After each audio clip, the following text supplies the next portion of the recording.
প্রিয় দর্শক, আপনারা দেখতে পাচ্ছেন যে ইতিমধ্যে রাস্তার ভিতরে তারা বিশ্ব রোডকে বন্ধ করে তার উপরে ক্রিকেট খেলতেছে ছাত্র সমাজ। আপনারা শুনেছেন আজকে থেকে গণভবনকে ঘেরাও করা হবে। এই প্রতিবাদে সকাল থেকে মানুষ রাজধানীমুখী হয়ে গিয়েছে। ঢাকার বুকে তারা রাস্তাগুলো বন্ধ করে দিয়েছে এবং বন্ধ করে তারা সেখানে ক্রিকেট খেলা বিভিন্ন খেলা শুরু করে দিয়েছে। রাস্তাগুলো সম্পূর্ণ তারা কোনো প্রকার গাড়ি চলাচল করতে দেবে না।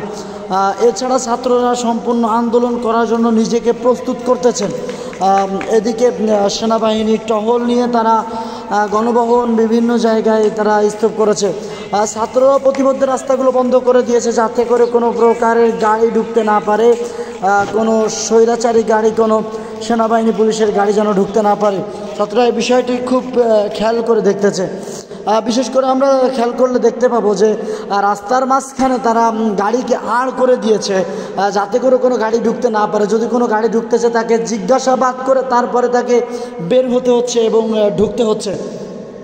তারা রাস্তার মাঝখানে আড় করে দিয়েছে। ছাত্র সমাজ আপনারা খেয়াল করলে দেখতে পাবেন যে তারা আন্দোলনে কঠোর থেকে কঠোর ভূমিকা পালন করতেছে। তারা ঢাকা চিটাগাং হাইওয়ে যে মহাসড়ক, এই মহাসড়ককে তারা খুব ভালোভাবে দেখতেছেন যাতে করে বাইরে কোনো গাড়ি ঢুকতে না পারে। তারা দেখতেছেন জিজ্ঞাসাবাদ করে, যে কোনো গাড়িকে জিজ্ঞাসাবাদ করে তারপরে তারা ঢাকার বুকে ঢুকতে দিবে, যদি সেটা ইমার্জেন্সি কোনো কারণ হয়, তাছাড়া ঢুকতে দেবে না। এছাড়া তারা সারিবদ্ধভাবে আস্তে আস্তে ঢাকার দিকে ঢুকতেছে। তারা আরও জোরালো করতে চাচ্ছে তাদের আন্দোলনকে। তারা দেখে দিতে চায় বিশ্বকে যে এই আন্দোলনে তারা অবশ্যই সফল হবে। আপনারা খেয়াল করলে দেখতে পাবেন যে এই রোড দিয়ে অন্য সময় যে পরিমাণ গাড়ি চলে, কোনো গাড়িগুলো নয়, সবাই হেঁটে হেঁটে নিজ স্থানে যাচ্ছে। সবাই যাত্রাবাড়ি গুলিস্তান হয়ে পল্টন মোড়ে যাওয়ার জন্য সবাই ব্যস্ত হয়ে আছে।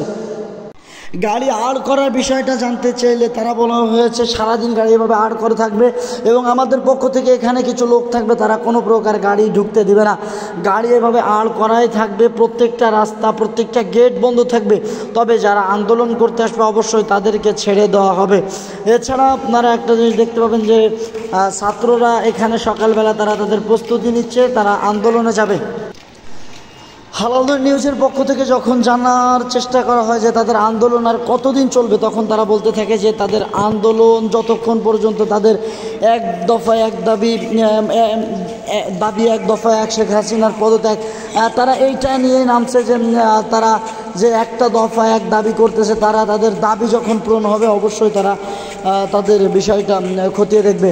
এছাড়া ছাত্র জনতা বলেছেন যে এই আন্দোলন শুধু বন্ধ হওয়ার আন্দোলন নয়, এই আন্দোলনকে আমরা চালু রাখবো যতক্ষণ পর্যন্ত আমাদের দাবি পূরণ না হচ্ছে।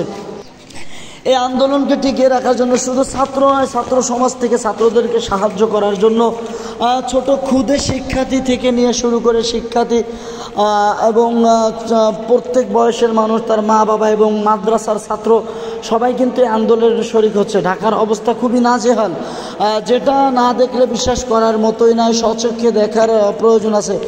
প্রত্যেকটা মানুষ তার আন্দোলনের জন্য প্রস্তুতি নিচ্ছে এবং মাদ্রাসা থেকে ছাত্ররাও দলে দলে দলে দলে তারা তাদের আন্দোলনে অংশগ্রহণ করার চেষ্টা করতেছে। এই ছিল আজকে সকালের সর্বশেষ সংবাদ। পরবর্তী সংবাদ আপডেট পাওয়ার জন্য আমাদের সাথেই থাকুন এবং চ্যানেলটি সাবস্ক্রাইব করেন। আপনার লাইক কমেন্ট শেয়ারের মাধ্যমে আমাদেরকে নতুন ভিডিও খুব দ্রুত আপনার কাছে যাতে পৌঁছাতে পারি সেটার সুযোগ করে দিন।